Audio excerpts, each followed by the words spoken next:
The boss's mother froze when she saw her lost daughter's ring on the waitress's hand. The late afternoon sun filtered through the floor-to-ceiling windows of Kingsley's, casting golden streaks across the white marble floors. The restaurant hummed with the quiet elegance of old money, the soft clink of crystal glasses, murmured conversations punctuated by polite laughter, the rustle of starched napkins being placed on laps. This was Manhattan at its finest, where a single meal cost more than most people made in a week. Evelyn Kingsley sat at her usual table near the window, her posture perfect despite the weight she carried in her chest. At 54, she still turned heads. High cheekbones, silver-streaked dark hair pulled into an elegant chignon, designer clothes that fit like they were made for her, because they were, but if you looked closer, past the polished exterior, you'd see the tiredness in her eyes, the kind that doesn't come from a bad night's sleep, the kind that settles in after years of carrying something unbearable. Her fingers moved absently to the thin gold chain around her neck, touching the small locket she wore every single day. Inside were two faces, identical twins, a boy and a girl, both grinning at the camera with gap-toothed smiles. The photo was 25 years old, faded at the edges from being opened and closed thousands of times. "Mom, are you even listening?" Evelyn blinked and looked up. Her son Daniel sat across from her, his iPad propped against the water glass, eyes moving between her face and whatever contract he was reviewing. He'd inherited his father's sharp features and business sense, but he had her eyes, hazel with flecks of green that changed with the light. "Of course, sweetheart," she said, though they both knew it was a lie. Daniel sighed and set down his stylus. "The Seattle expansion. The permits came through. We can break ground next month if you sign off on it." "That's wonderful. You're not even looking at the numbers." "I trust you. Daniel, you know that." He studied her for a moment, then reached across the table and squeezed her hand. "You okay today? Are you okay?" He'd been asking her that question for 25 years, and she'd been lying for just as long. "I'm fine," Evelyn said, pulling her hand back gently. "Really? Tell me more about Seattle." Daniel opened his mouth to respond, but stopped when a young woman approached their table. She was new. Evelyn would have remembered her. Mid-20s, maybe 30, with dark brown hair pulled back in a simple ponytail. Her uniform was crisp but worn at the cuffs, and she carried herself with that particular kind of careful invisibility that people in service learn to perfect. "Good evening," the girl said, her voice soft but clear. "Can I get you anything else?" "More water, wine." She reached for Evelyn's glass, and that's when it happened. The light caught something on the girl's hand, a ring, silver, delicate, with intricate scrollwork wrapping around a small emerald, and on the band, barely visible but unmistakable, two initials, V. Evelyn's world stopped. The sounds of the restaurant faded to white noise. Her heart hammered so hard she could feel it in her throat. That ring. God. That ring. She'd had it made by a jeweler in Brooklyn 25 years ago, had watched him carve those initials herself. Victoria Kingsley. She'd slipped it onto her daughter's tiny finger on the twins' 5th birthday, just hours before. The glass fell from Evelyn's hand, shattering against the marble floor. Water and ice scattered everywhere. "Mom!" Daniel was on his feet instantly. "I'm so sorry." The young woman dropped to her knees, reaching for the broken pieces. "I'm so sorry, ma'am. I'll clean this up right away." But Evelyn couldn't speak, couldn't breathe. Her eyes were locked on that ring as the girl's hands moved to gather the shards of glass. It was impossible. Completely impossible. She'd been through this before. The false leads, the women who looked like Victoria might have looked, the psychics and the charlatans and the well-meaning strangers who all turned out to be nothing. Nothing. But that ring, ma'am. The girl looked up, her dark eyes wide with concern. "Are you all right? Should I call someone?" And then Evelyn really looked at her. Not just at the ring, but at her face, the shape of her eyes, the small scar above her left eyebrow. Victoria had gotten one just like that when she fell off her bike at 4, the way she tucked a loose strand of hair behind her ear with her left hand, just like Evelyn did when she was nervous. "Mom," Daniel's voice was sharp now, worried. He crouched beside her chair, one hand on her shoulder. "What's wrong? Are you having chest pains?" Evelyn shook her head. unable to tear her eyes away from the young woman who was now standing, looking scared, like she'd done something terribly wrong. I'm fine, Evelyn managed. I need a moment. A manager appeared, all apologies and concern, ushering the girl away while another server materialized with a towel to clean up the mess. Daniel helped Evelyn to her feet, his arm steady around her shoulders as he guided her toward the back office. But Evelyn looked back, once, and she caught the girl's eyes across the restaurant, dark and deep, and so familiar, before she disappeared through the kitchen doors. That night, Evelyn couldn't sleep.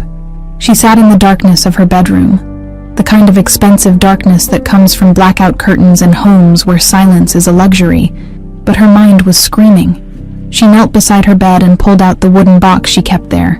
Her hands trembled as she opened it. Inside were the artifacts of a life cut short, tiny dresses Victoria would never wear again, crayon drawings of stick figure families, a pacifier, a hair ribbon still tangled with strands of baby-fine brown hair, and photographs. So many photographs.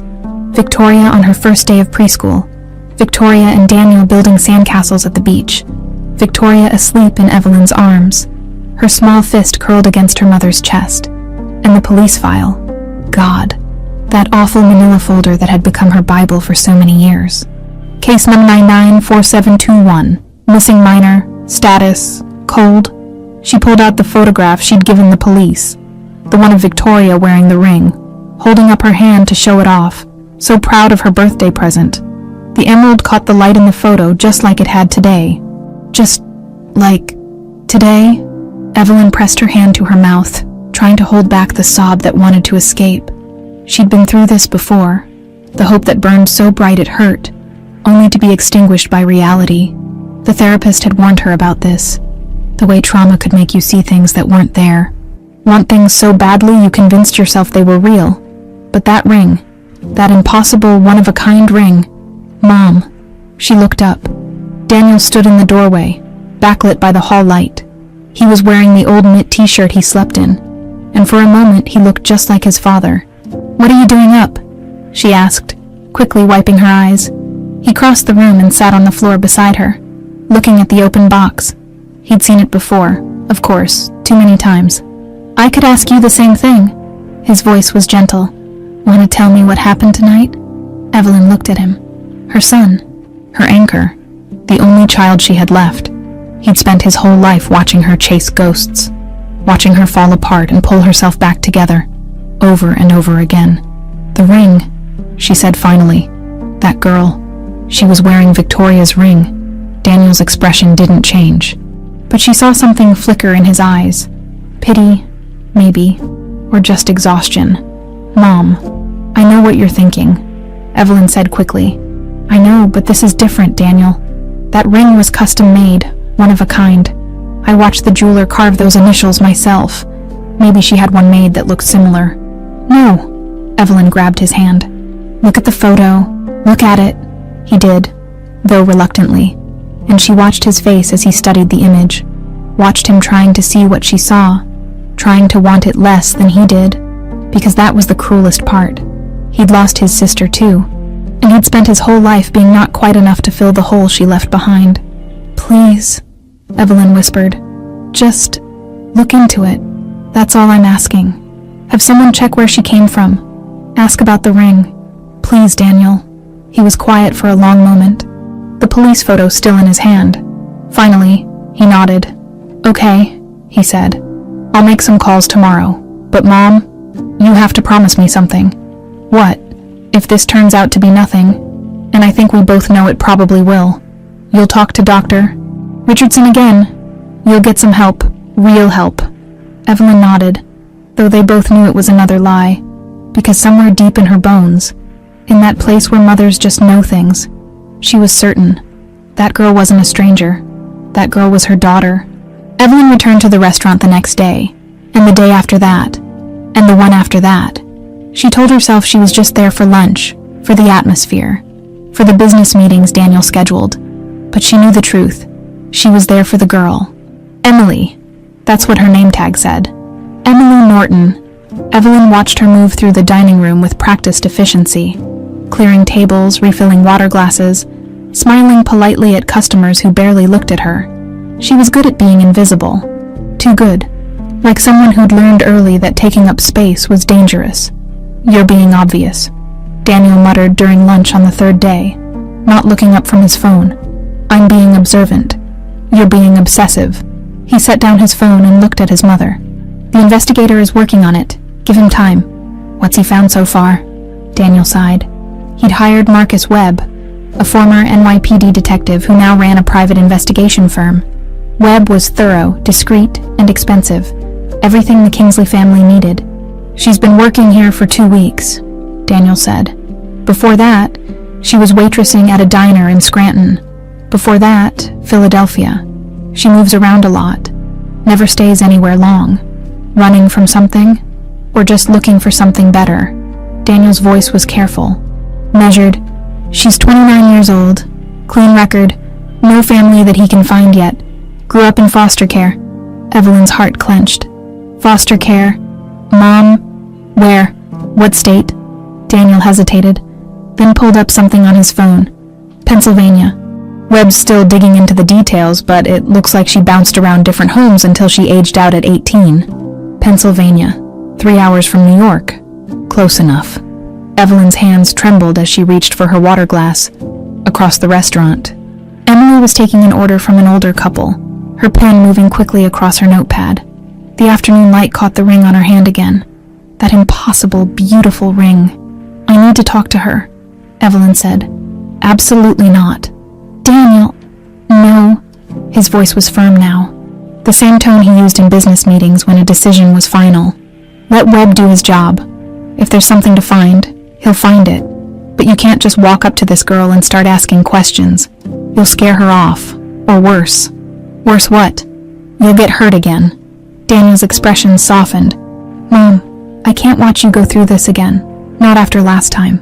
Last time, the woman in Boston who'd had Victoria's eyes, or so Evelyn had convinced herself.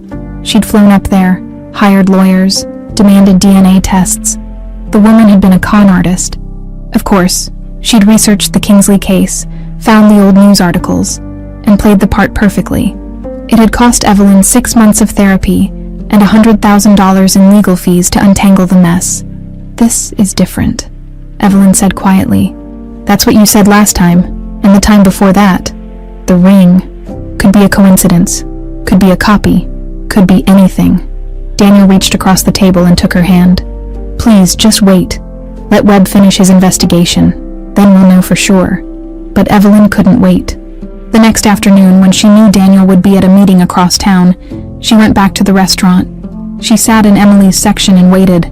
When the girl approached, Evelyn's heart hammered so hard, she thought everyone in the room must be able to hear it. "Good afternoon, ma'am," Emily said with that practiced smile. "Can I start you off with something to drink?" Up close, she was even more familiar. The shape of her jaw, the way she stood with her weight slightly on her left foot. Victoria had done that too, after she broke her ankle learning to skateboard. "Just water, please," Evelyn managed. "And, do you have a moment to talk?" Emily's smile faltered slightly. "I'm sorry, ma'am, but we're pretty busy right now. Is there something wrong with your service?" No, nothing like that." Evelyn tried to make her voice sound casual. "Normal. I just noticed you're new here. Are you settling in? Okay? The staff treating you well?" A flash of confusion crossed Emily's face, followed quickly by wariness. "I'm fine. Thank you. I'll get your water." She disappeared before Evelyn could say anything else, and when she returned with the water glass, she set it down quickly and moved to the next table without making eye contact. Evelyn sat there for an hour, ordering food she didn't eat. Watching Emily work, the girl avoided her section for the rest of the afternoon. Smart, self-protective, just like Victoria had been. Always aware of danger, always ready to run. When Evelyn finally left, she saw Emily watching her from the kitchen doorway. Their eyes met for just a second, and Evelyn saw something there. Fear, maybe, or recognition, or maybe just the reflection of her own desperate hope. Marcus Webb called that evening while Evelyn was having dinner alone in her study. She grabbed the phone on the first ring. "Tell me you found something." Webb's voice was professionally neutral. "I found records, Mrs. Kingsley. I'm not sure yet what they mean. What kind of records? Emily Norton was placed in emergency foster care in Pennsylvania in August of 1999. She was found by police wandering alone on a street in Harrisburg. No guardian, couldn't or wouldn't tell them her name. She was approximately 5 years old. August 1999. Victoria had disappeared in May. 3 months. 3 months of her baby girl alone and scared, and Mrs. Kingsley, are you still there? Yes. Evelyn's voice came out strangled. What else? The intake records say she was wearing dirty clothes, appeared malnourished and dehydrated. She had a small silver ring on her finger that she wouldn't let anyone remove. When they tried, she had what the social worker described as a severe panic episode. The room spun. Evelyn gripped the edge of her desk. The ring, she whispered. Do they describe it? Only briefly. Silver band with green stone. Child became agitated when removal was attempted. Allowed to keep item for comfort. Webb paused. Mrs. Kingsley, I have to tell you, this could still be a coincidence. Plenty of kids had silver rings in the 90s, and the timeline is close, but it's not exact.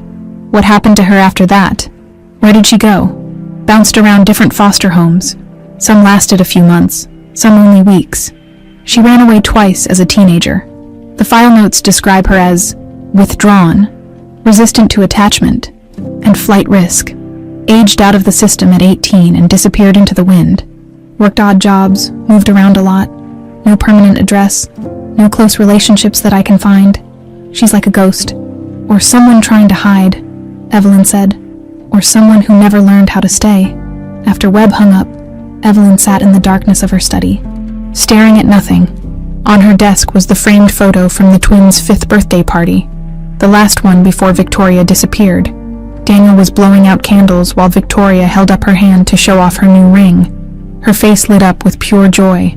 Evelyn traced her daughter's face with one finger. Where were you, baby? She whispered. Where did you go? Somewhere in the city. Emily Norton, or whoever she really was probably finishing her shift, walking home to whatever small apartment she could afford on a waitress's salary, going to sleep alone like she'd done for 25 years. And Evelyn knew, with a certainty that terrified her, that she wouldn't stop until she knew the truth, even if the truth destroyed her. Over the next week, Evelyn became a fixture at the restaurant. She came for breakfast, stayed for lunch, sometimes returned for dinner. She always requested Emily's section, always left generous tips, always tried to make small talk. Emily grew more uncomfortable each day. Can I get you anything else, ma'am? She'd ask, her eyes darting toward the kitchen like she was calculating escape routes. Please call me Evelyn, Evelyn would say, smiling warmly. And no, I'm fine. But you look tired, dear. Are they working you too hard? I'm okay, thank you. And she'd be gone before Evelyn could say more. Daniel noticed, of course. He always noticed. You need to back off, he said one morning in his office upstairs from the restaurant. The staff is talking. They think you're either losing it or planning to fire her. I'm just being friendly. You're being creepy. He softened his tone. Mom, I get it. I do. But this girl, Emily, she's not comfortable with the attention. Webb says she's got a history of running when things get intense. If you push too hard, she'll bolt. Then help me, Evelyn said. Talk to her. You're closer to her age. She might open up to you. About what? Hey, my mom thinks you're my long-lost sister because you're wearing a ring from 25 years ago. That'll go over great. Daniel. No, Webb's still investigating. We wait for facts, not feelings. But Evelyn couldn't wait. That afternoon, when Emily took her smoke break in the alley behind the restaurant, Evelyn followed her. I don't smoke, Evelyn said, stepping into the narrow space between buildings. But I used to. Quit after... She stopped herself. After my kids were born. Emily turned, cigarette halfway to her lips.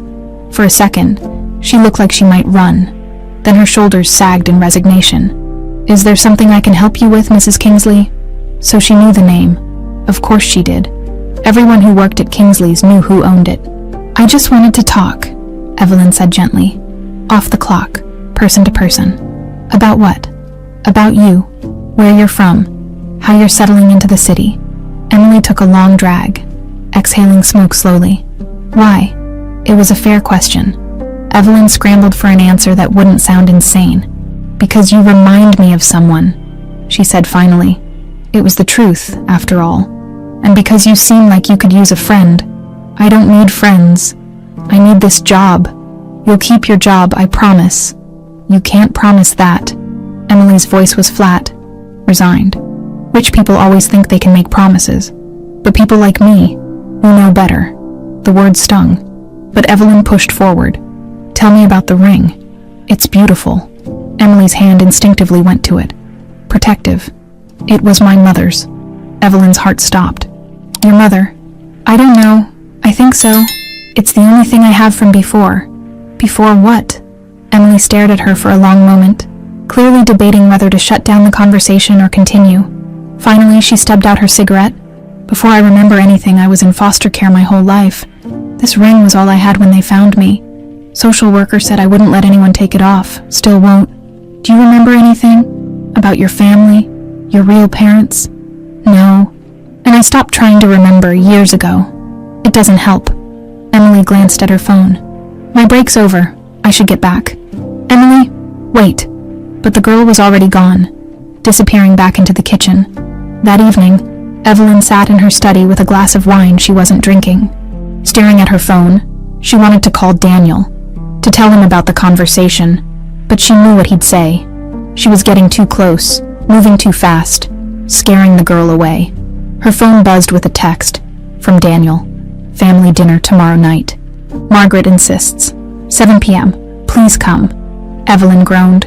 Margaret, her late husband's brother's widow, the woman had always been a thorn in her side. Jealous, judgmental, constantly comparing their lives since Evelyn's husband died 3 years ago. Margaret had inserted herself into the family business, claiming Robert would have wanted her to keep an eye on things. What Robert would have wanted was for Margaret to mind her own business. But Evelyn texted back, "I'll be there the next morning." Emily's phone buzzed while she was getting ready for work. Unknown number. She almost didn't answer, but something made her pick up. Silence on the other end. Then a voice, distorted, mechanical. "Leave this place. You don't belong here." The line went dead. Emily stared at the phone, her hands shaking. It wasn't the first threatening call she'd gotten in her life. You didn't grow up in the system without learning that some people just like to mess with you. But this felt different, more personal. She thought about Evelyn Kingsley's questions, the way the woman looked at her like she was searching for something. Emily should quit. Pack up her stuff, get on a bus, start over somewhere new. She'd done it before. She was good at disappearing, but something held her back. Maybe it was the money. Kingsley's paid better than anywhere else she'd worked. Or maybe it was something else. Something about the way Evelyn looked at her, like she mattered, like she was someone worth finding. That night, the Kingsley family gathered in the dining room of Evelyn's townhouse. Daniel was there with his laptop, reviewing contracts even at dinner. Margaret arrived overdressed in designer labels, her face pulled tight from too much Botox, her smile sharp as a knife. "Evelyn, darling," she said, air kissing both cheeks. "You look tired. Are you sleeping?" "Fine. Margaret, you..." "Wonderfully. Richard and I just got back from the Hamptons. The weather was divine."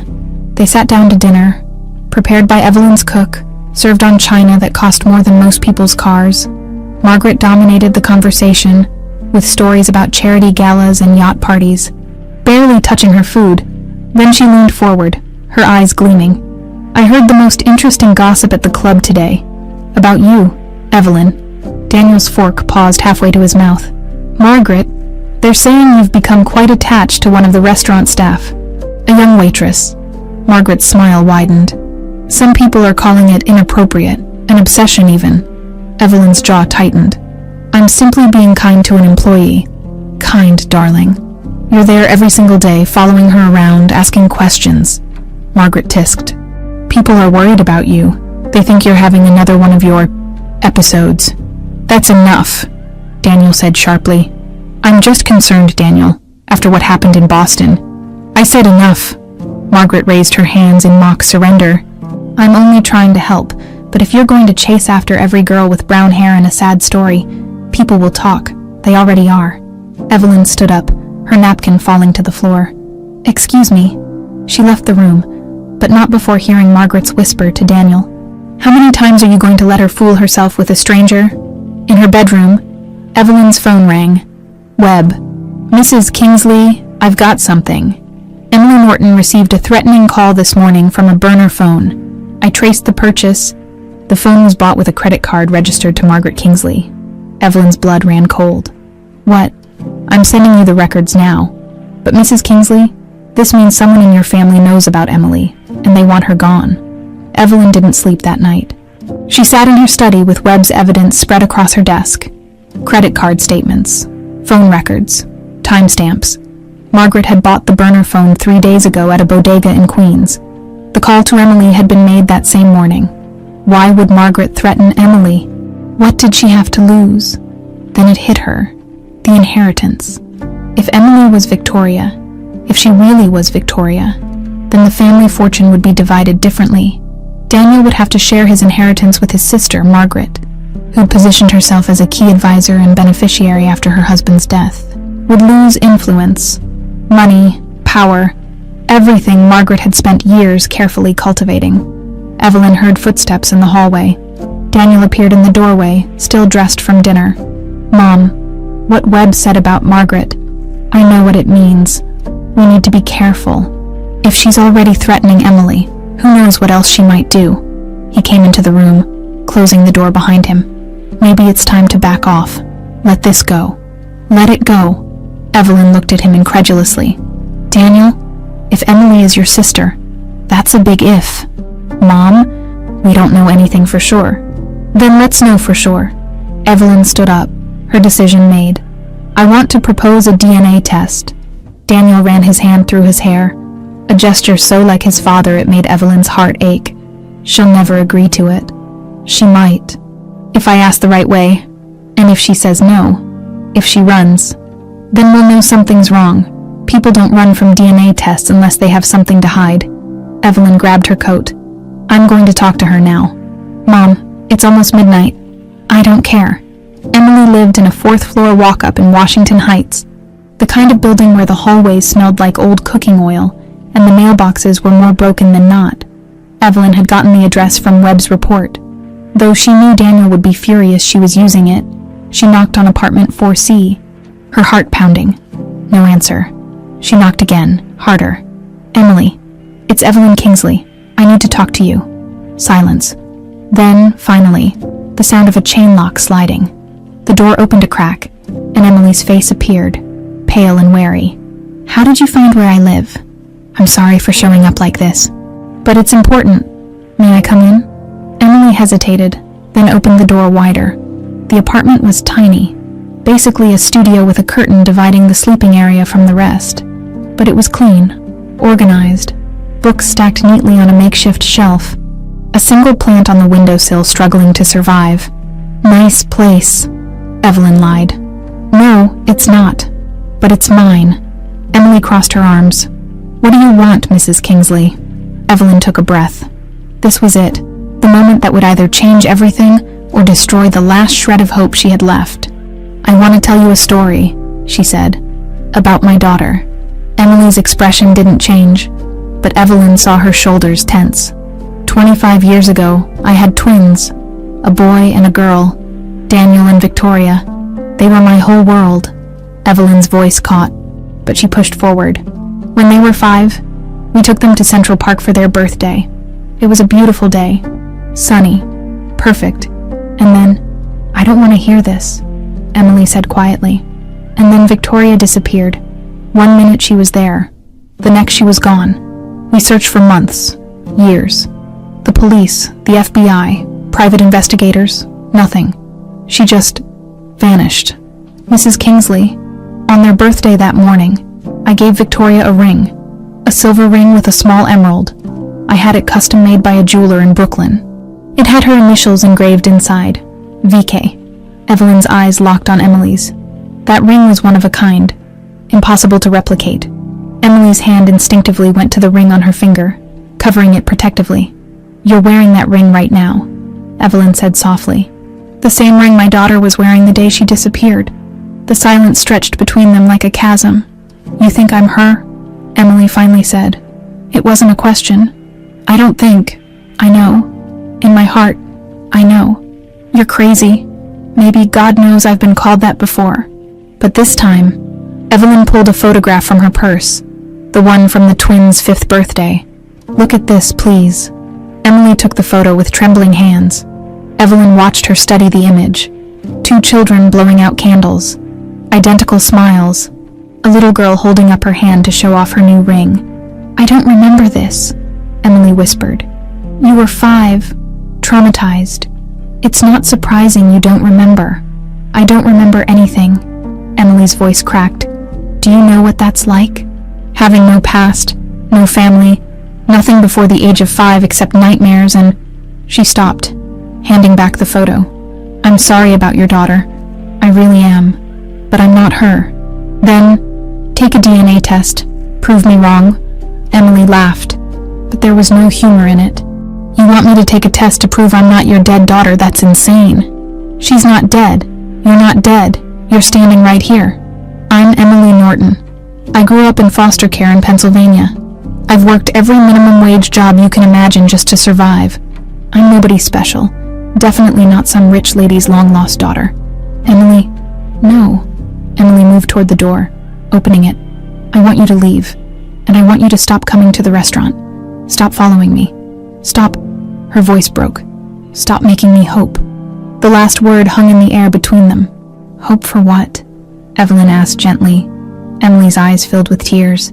That I belong somewhere, to someone. That I'm not just... She wiped her face angrily. Please leave. I'll leave, but I'm not giving up. Evelyn reached into her purse and pulled out a business card with a laboratory's name on it. This is a DNA testing facility. They're expecting you. It's already paid for. All you have to do is show up and give a sample. That's it. I'm not doing this. Keep the card anyway, in case you change your mind. Evelyn placed it on the small table by the door. Emily, I know you're scared. I know this is overwhelming. But wouldn't you rather know the truth, one way or another? The truth doesn't always set you free, Mrs. Kingsley. Sometimes it just gives you more to lose. Evelyn nodded slowly. Maybe. But I'd rather lose having tried than spend the rest of my life wondering what if. She moved toward the door, then paused. That ring you won't take off. My daughter wouldn't take it off either. Even when she was sleeping. Even in the bath. She said it made her feel safe. She left before Emily could respond. Walking down 4 flights of stairs with tears streaming down her face, she'd either just saved her daughter or destroyed both their lives. Outside, Daniel was waiting in the car. How'd it go? He asked. Evelyn buckled her seatbelt. I don't know, but I gave her the option. Now we wait. In her apartment, Emily stood holding the business card, staring at the ring on her finger. The ring that had been with her longer than any person, any home, any sense of safety. My daughter wouldn't take it off either. Even when she was sleeping, even in the bath, Emily closed her eyes. She remembered. Not clearly, just fragments. Sleeping with her hand tucked under her pillow. Soap bubbles. Someone's voice saying, "Careful, baby. Don't get it wet." Whose voice? She looked at the card again. Then at the photo of the 2 children that Evelyn had left behind, forgotten on the table.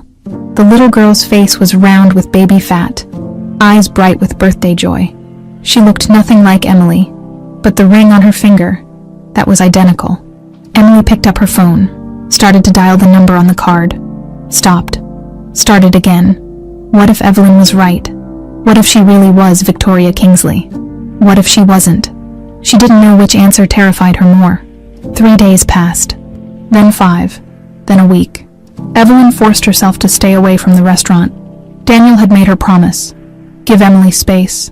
Let her decide on her own. But every morning, Evelyn woke up wondering if today would be the day. If Emily would walk into that lab and finally give them answers. On the 8th day, Webb called. She did it, he said simply.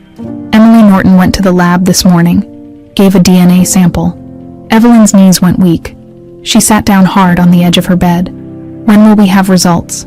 2 weeks, maybe less if they rush it. 2 weeks. 14 days. 336 hours of not knowing. Mrs. Kingsley, you still there? Yes. Thank you, Marcus, for everything. After she hung up, Evelyn called Daniel. He answered on the first ring, which meant he'd been waiting too. "She did it," Evelyn said. She heard him exhale, a sound of relief mixed with something else. Fear, maybe, because once they knew the truth, everything would change, one way or another. "Okay," Daniel said. "Okay, now we wait." Those 2 weeks were the longest of Evelyn's life, longer than the months after Victoria first disappeared, longer than the years of false leads and dead ends, because this time, there would be an answer. Definitive. Scientific. True. She tried to keep busy, attended charity events, had lunch with old friends who talked about their grandchildren while Evelyn smiled and nodded and thought about the daughter she might get back. The granddaughter she'd never known. Daniel buried himself in work, expanding the restaurant empire to 3 new cities. But Evelyn saw the way he looked at his phone constantly, the way his jaw tightened whenever it rang. Margaret, meanwhile, became insufferable. She showed up at Evelyn's townhouse unannounced one afternoon, all false concern and sharp eyes. "I heard you're doing another one of your DNA tests," she said over tea. Neither of them touched. "Evelyn, darling, don't you think it's time to accept that Victoria is gone? This obsession isn't healthy. It's not an obsession. It's hope. It's delusion." Margaret's voice hardened. "And it's embarrassing. People are talking. They're saying you've lost your mind, chasing after some waitress because she has a similar ring. Not similar. Identical. Coincidence? We'll see." Margaret set down her teacup with a sharp clink. "And if this test comes back negative, like all the others, what then, Evelyn? How many more times are you going to put yourself through this?" "As many as it takes." Margaret studied her for a long moment, then smiled, that cold, calculating smile that never reached her eyes. "Well, I hope for your sake you're right this time, though I can't imagine what it would do to the family finances if suddenly there was another heir to consider." There it was, the truth beneath the concern. "Is that what you're worried about, Margaret? The money? I'm worried about stability, about the family business, about Daniel's future." She stood, smoothing her designer skirt. "But you do what you need to do. You always have." After Margaret left, Evelyn sat in the silence of her living room, staring at the family photos on the mantel, Victoria and Daniel as babies. Their first steps, first birthday, last birthday. She'd been so happy once. They all had been. And maybe, just maybe, they could be again. On day 13, the lab called. Results were ready. Evelyn insisted on going alone. Daniel wanted to come, but she needed this moment to herself, needed to be the first to know, to process whatever the truth was before sharing it with the world. Dr. Sarah Chen met her in a private office, a manila envelope on the desk between them. "Mrs. Kingsley, before we discuss the results, I want to make sure you understand what we tested for. We compared your DNA sample with Emily Norton's, looking for maternal markers that would indicate a biological mother-child relationship. I understand, and you're prepared for whatever the results show." Evelyn thought about that. Was she? Could anyone ever really be prepared for a moment that would either resurrect the dead or bury hope forever? "Yes," she lied. Dr. Chen opened the envelope and pulled out a single sheet of paper. She looked at it for a moment, then at Evelyn, her professional mask slipping just slightly. "Mrs. Kingsley, the results show a genetic compatibility of 99 found and 98%. That's as close to certain as genetic testing can be." She paused. "Emily Norton is your biological daughter." The room tilted. Evelyn heard a sound, a sob or a gasp, or maybe just her heart finally breaking open after 25 years of being held together with hope and desperation. "You're sure?" she whispered. "Absolutely certain. The markers are unmistakable. Emily Norton is Victoria Kingsley." Evelyn covered her face with her hands and wept. Not the quiet, dignified tears she'd shed in private for 2 decades, but the raw, ugly sobbing of a mother who'd found her lost child. Dr. Chen quietly left the room, giving her privacy. Victoria, her baby girl, alive. After all these years, all the searching, all the false hopes and crushing disappointments, she was alive. Evelyn didn't know how long she sat there crying. Eventually, Dr. Chen returned with water and tissues, and a gentle hand on her shoulder. "Take your time," she said softly. There's no rush, but there was. 25 years of rush. 25 years of missed moments and stolen time. Evelyn pulled out her phone with shaking hands and called Daniel. "Mom, what did they say?" "She's yours," Evelyn whispered. "Your sister, Victoria. She's alive, Daniel." "She's alive?" She heard him make a sound. Something between a laugh and a sob. "Are you sure? They're sure?" 98%. It's her. It's really her." Oh my God, Mom." His voice cracked. "Where is she? Does she know?" "I don't know. I need to find her." "I need to..." Evelyn stood up, suddenly desperate to move, to act, to see her daughter. "Can you find her? Call Webb. Track her phone. I don't care. I need to see her now." "Mom, wait. We need to think about this. How we tell her. She's going to..." "I don't care about protocol. Daniel, my daughter is alive. Your sister is alive. I need to see her." She hung up and turned to Dr. Chen. "I need a copy of these results. Multiple copies, and I need them now." Emily was at work when Daniel found her. He walked into the restaurant mid-shift, located her in the kitchen prep area, and said simply, "We need to talk now." She looked at him, this man who might be her brother, and saw something in his face that made her stomach drop. "The results came back," she said. It wasn't a question. "Yeah, and..." Daniel's eyes filled with tears. "You're her. You're my sister, Victoria." The tray of dishes Emily was holding crashed to the floor. They sat in Daniel's office upstairs. The DNA results spread across his desk.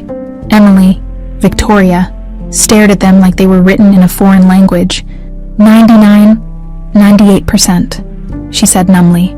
That's as certain as science gets. But I don't remember.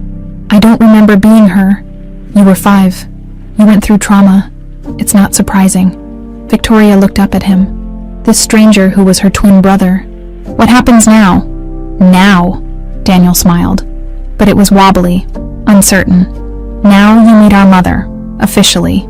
And we figure out how to be a family again. I don't know how to be anyone's family. Neither do I, really. I've been an only child my whole life." He reached across the desk and took her hand. "But I'd like to learn, if you're willing." Victoria stared at their hands. So similar. The same long fingers. The same small scar on the knuckle from some childhood accident she couldn't remember. But he probably could. "I'm scared," she whispered. "Me too." The office door burst open. Evelyn stood there, breathless, her face streaked with tears. She looked at Victoria, really looked at her, and something in her expression shifted. Not just recognition, but relief, peace, coming home. "Victoria," she breathed. And Victoria, who'd spent 25 years belonging to no one, who'd promised herself she wouldn't cry, who'd built walls so high nothing could hurt her. Victoria broke, she stood, and Evelyn crossed the room, and they collided in the middle, holding each other like drowning people finding land. Evelyn kept saying, my baby," over and over. And Victoria kept saying, I'm sorry, I'm so sorry," though she didn't know what she was apologizing for disappearing, for forgetting, for not being found sooner, for surviving when everyone thought she was dead. Daniel stood and wrapped his arms around both of them, and for the first time in 25 years, the Kingsley family was whole. The news spread through the family like wildfire. Evelyn wanted to keep it quiet at first, give Victoria time to adjust, to process, to breathe, but Daniel convinced her they needed to make an official announcement. The DNA results were irrefutable. Victoria had legal rights to the Kingsley estate, to the business, to everything. Hiding it would only create more problems later. So they called a family meeting. The Kingsley townhouse was packed that evening. Aunts, uncles, cousins, business partners, anyone with a stake in the family empire. The dining room buzzed with speculation. Why the sudden gathering? What was so urgent? Margaret arrived last, perfectly dressed in Chanel, her smile tight. She kissed Evelyn's cheek, but her eyes were calculating. "This is quite the production, Evelyn. What's the occasion?" "You'll see." Victoria sat in a small sitting room off the main hall. Daniel beside her. She'd changed out of her work uniform into clothes Evelyn had bought her. A simple navy dress that actually fit, heels that didn't hurt. but she still felt like a fraud. "I can't do this," she whispered. "I can't walk in there and pretend to be someone I don't remember being." "You're not pretending. You are Victoria Kingsley. The DNA proves it." "DNA doesn't make me family." Daniel turned to face her. "Look, I get it. This is insane. A month ago, you were serving tables and I was an only child. But that ring on your finger, you've worn it your entire life. That means something. It means I'm stubborn about jewelry. It means some part of you always knew you belonged somewhere." He squeezed her hand. "And now you do. Here. With us." Before Victoria could respond, Evelyn appeared in the doorway. "It's time." The dining room went silent when they entered. Victoria felt every eye lock onto her, judging, measuring, dismissing. She'd spent her whole life being invisible. This was the opposite. This was being seen too much. Evelyn stood at the head of the table, Daniel on one side, Victoria on the other. She looked regal, powerful, every inch the matriarch. But Victoria saw her hands trembling slightly. "Thank you all for coming on short notice," Evelyn began. "I have an announcement that will change everything for this family." Murmurs rippled through the room. Margaret leaned forward, her expression unreadable. 25 years ago, my daughter Victoria was taken from us. We searched. We grieved. We never stopped hoping. Evelyn's voice strengthened. And now, after all this time, she's come home. She gestured to Victoria. The room erupted. "What? That's impossible. Evelyn, have you lost your mind?" Margaret stood slowly. "Evelyn, darling, I think we all need to hear more before jumping to conclusions. You've had episodes before. False hopes. This isn't false hope. This is science." Daniel pulled out copies of the DNA results, passing them around the table. Victoria was found in Pennsylvania in 1999, 3 months after she disappeared. She grew up in foster care with no memory of her early childhood. And she's been wearing Victoria's ring this entire time. Victoria held up her hand, showing the silver band. Several people leaned forward to look. "That doesn't prove anything," Margaret said sharply. "Rings can be copied, bought at pawn shops. This girl could be anyone." "The DNA doesn't lie," Evelyn said. 99 find our 98% match. "Victoria is my daughter, Daniel's twin sister, a Kingsley." "How convenient," Margaret said, her voice dripping with venom. "A poor waitress suddenly discovers she's an heiress. Forgive me if I'm skeptical." "Margaret," Daniel's voice was warning. "No, let me finish." Margaret walked around the table toward Victoria, who instinctively stepped back. "You show up here with a ring and a sob story. No memories, no proof except a test that could easily be fabricated. And now you expect us to just welcome you into the family, share the inheritance, hand over millions." "I didn't ask for any of this," Victoria said quietly. "Oh, please. Girls like you always have an angle. You saw an opportunity and you took it. Poor little orphan finds rich family. It's pathetic." "That's enough." Evelyn's voice cracked like a whip. "Margaret, I will not tolerate you speaking to my daughter that way. Your daughter is dead, Evelyn. She's been dead for 25 years, and you're so desperate for her to be alive that you're willing to believe this con artist." The room was deathly silent. Victoria felt her face burning. Part of her wanted to run, out of this room, out of this house, back to her tiny apartment where she was nobody and nobody cared. But another part, a deeper, fiercer part, held her ground. "You're right," Victoria said, her voice steady despite her shaking hands. "I don't remember being Victoria Kingsley. I don't remember this house or this family or any of you. I grew up in foster homes where I learned to make myself small and quiet because that's how you survive. I've worked every terrible job you can imagine just to pay rent. I never asked for a rich family or an inheritance or any of this." She met Margaret's eyes. "But if my mother recognizes me, if my brother accepts me, then I don't have to prove anything to you." Evelyn moved to stand beside Victoria, placing a hand on her shoulder. "She is my daughter, and anyone who has a problem with that can leave." No one moved. Margaret's face was red with fury. "You're making a mistake, Evelyn, a huge mistake, and when it all falls apart, and it will, don't expect me to be here to pick up the pieces." She grabbed her purse and stormed out. The sound of the front door slamming echoed through the house. The remaining family members looked uncomfortable. uncertain. Finally, one of Evelyn's cousins stood. "Well," she said carefully, "if the DNA is legitimate, then welcome home." "Victoria," others murmured agreement, though Victoria could see the doubt in their eyes. The calculation, they weren't accepting her. They were hedging their bets. Daniel must have seen it too. Victoria will be taking her rightful place in the family business. She'll need time to adjust, to learn, but make no mistake, she's not going anywhere. The meeting dissolved into awkward small talk. People approached Victoria with false warmth, shaking her hand, welcoming her home while their eyes said, "We're watching you." Finally, mercifully, it was over. Later that night, Victoria stood on the balcony of Evelyn's townhouse, looking out over the city. She could see her old neighborhood from here, tiny in the distance, barely visible. She'd lived there just weeks ago. Now she was here, in a world so foreign, it might as well be another planet. "You handled yourself well tonight," Evelyn said, joining her outside. She wrapped a shawl around Victoria's shoulders.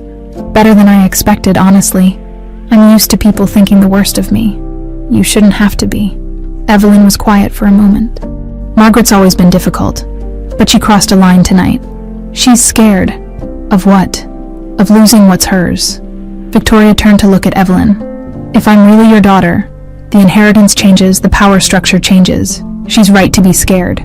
This isn't about money. For her, it is." Victoria fingered the ring on her hand. "For me too, honestly. I've never had money. Never even thought about having it. And now suddenly I'm supposed to be an heiress. It's absurd. You're my daughter. That's what matters. But what if I'm not who you want me to be? What if I can't become her? The Victoria you remember." Evelyn took Victoria's face in her hands, gentle but firm. "I don't want you to be anyone but who you are. The girl who survived impossible odds, who kept that ring safe for 25 years even when she didn't know why, who stands up to people like Margaret without flinching." Her voice broke slightly.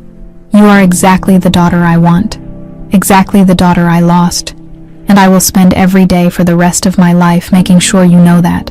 Victoria's eyes filled with tears. "I don't know how to do this, how to be part of a family.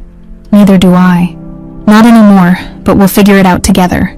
Inside, through the window, Victoria could see Daniel working at the dining table, papers spread everywhere. Her brother. She had a brother. For the first time in her life, Victoria wasn't alone. It terrified her. But maybe, just maybe, it was worth the risk. Margaret didn't show up for the next family dinner, or the one after that.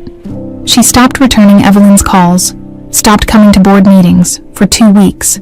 She simply vanished from their lives. "Good riddance," Evelyn said over breakfast one morning. But Daniel wasn't so sure. He'd known Margaret his whole life, and one thing was certain. She never went quietly. When she was silent, she was planning something. "I want Webb to keep an eye on her," he told Evelyn. "Something doesn't feel right. You're being paranoid." "Maybe. But humor me," Evelyn agreed, though reluctantly. She was too happy to worry about Margaret. Victoria was home. She was learning the business, slowly adjusting to her new life. They had family dinners every night, just the three of them, talking and laughing and learning each other all over again. For the first time in 25 years, Evelyn felt whole, but Daniel couldn't shake the feeling that something was coming. Webb called on a Tuesday morning. Daniel was in his office reviewing contracts when his phone rang. "We need to talk. In person." "What did you find?" "Not over the phone. Meet me at the usual place in an hour." The usual place was a coffee shop in Brooklyn, far from Midtown Manhattan and prying eyes. When Daniel arrived, Webb was already there, a thick folder on the table in front of him. "This better be good," Daniel said, sliding into the booth. "I've got 3 meetings this afternoon." Webb pushed the folder across the table. "It's not good. It's bad. Really bad." Daniel opened it. Inside were photographs. Old ones, yellowed with age, police reports, witness statements, and at the center of it all, a single image that made his blood run cold. A photograph from Central Park, May 1999, the day Victoria disappeared. And there, in the background, barely visible but unmistakable, Margaret Kingsley watching.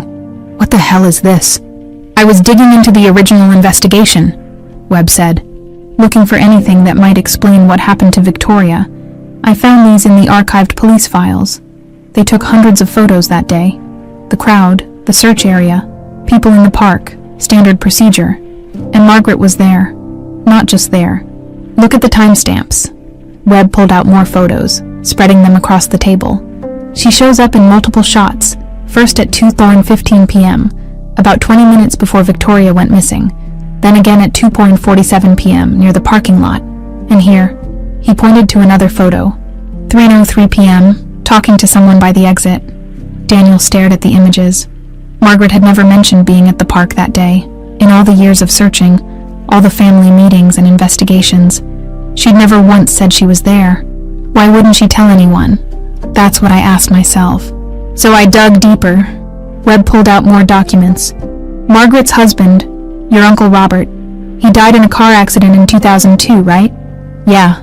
What does that have to do with anything? He was drunk, blood alcohol level 3 times the legal limit. But what the police report doesn't mention is where he was coming from. I found the credit card receipts. Webb slid them across. He'd been at a bar in Queens, the same bar he went to every Tuesday night for months. And the bartender remembers him, said he'd come in crying, talking about something his wife had done, something he couldn't live with. Daniel's hands were shaking. What are you saying? I'm saying Robert knew something, and whatever it was, it ate him alive for 3 years until he drank himself to death. Webb leaned forward. Daniel, I think Margaret was involved in Victoria's disappearance, and I think your uncle found out. The coffee shop suddenly felt too small, too hot. Daniel couldn't breathe. That's insane. Why would Margaret? Money, power, jealousy. Webb shrugged. Who knows? But she was there that day. She never told anyone. And her husband killed himself 3 years later, haunted by something she'd done. Daniel looked at the photographs again. Margaret's face in the crowd. Casual. Unremarkable. But now that he knew she was there, he could see something in her expression. A calculation. A purpose. I need to talk to her. Daniel, if I'm right about this, then I need to hear it from her. He stood up, grabbing the folder. Where is she? Her townhouse on the Upper East Side. But Daniel, be careful. If she did this, if she really took Victoria, there's no telling what else she's capable of. Margaret's townhouse was a pristine brownstone in the East 70s. All white marble and expensive art. Daniel rang the doorbell twice before she answered. She looked surprised to see him. Not frightened. Not yet. Just surprised.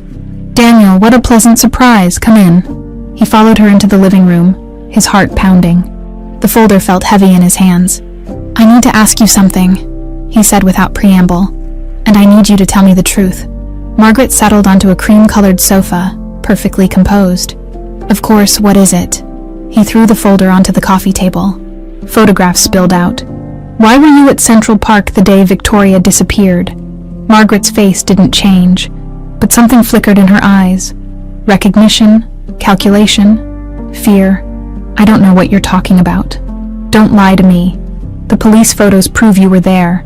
Multiple shots over a 45-minute period. You never mentioned it. Not once in 25 years.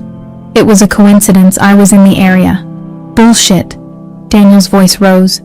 You were there when my sister vanished. Your husband drank himself to death 3 years later. Crying about something you'd done, and now Victoria's back and you're doing everything you can to discredit her. She's a con artist. She's my sister. The DNA proves it, and you know it, don't you? You've known it from the beginning. Margaret stood up, her composure cracking. You don't understand. You couldn't possibly understand. Then make me understand. What did you do, Margaret? Silence stretched between them. Margaret walked to the window, looking out at the street below, when she spoke. Her voice was barely a whisper. Your mother had everything. The perfect husband, the beautiful children, the family business. Everyone loved her, respected her, and me. I was just Robert's wife, the one who couldn't have children, the one who was never quite good enough. So you what? Took my sister out of jealousy. Margaret turned, and for the first time, Daniel saw real emotion on her face. Guilt, shame, desperation. I didn't plan it. I swear I didn't. I was just there, watching your perfect family have their perfect day. and Victoria wandered away from the group. Just for a minute, she was looking at the ducks in the pond. Daniel felt sick. "What did you do?" I took her hand. I told her I'd take her back to her mother, but then Margaret's voice broke. I don't know what came over me. This rage, this need to hurt Evelyn the way I'd been hurt. So I walked Victoria to my car. She trusted me. She thought we were going to find you all. Where did you take her? A bus station, in Harrisburg. I bought her a snack, told her to wait on a bench, and I left. Tears streamed down Margaret's face now. I didn't think she'd survive. She was 5 years old, alone. I thought she'd be found within hours, taken to police, and that would be that. Evelyn would suffer, and I'd have my revenge. But she wasn't found. No, she disappeared. And I couldn't... Margaret collapsed back onto the sofa. I couldn't say anything. Robert figured it out eventually. I'd been acting strange, paranoid. He confronted me, and I broke down and told him. He never